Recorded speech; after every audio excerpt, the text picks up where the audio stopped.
This is Cricut's new glow-in-the-dark removable adhesive vinyl, and we are gonna make some cute little construction vehicle stickers for Henry's room. Went to Cricut Access Images and I just searched construction, and now I'm gonna filter down to things that just have one layer so that I can cut it really easily. Okay, I picked all the ones I want. I'm gonna do all these little construction vehicles and traffic cones, and I went ahead and just changed everything to black because it's all gonna cut on this color. I'm gonna try to show it this way. So I'm gonna hit make it, and then in a second it's gonna ask me if I want a mirror. I don't want a mirror because this is adhesive vinyl.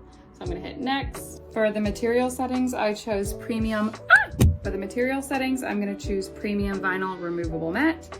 And then I'm gonna toggle this setting right here to remember material settings so it stays the same for both matte. I'm gonna come get you, and then I'm just gonna see this surprise.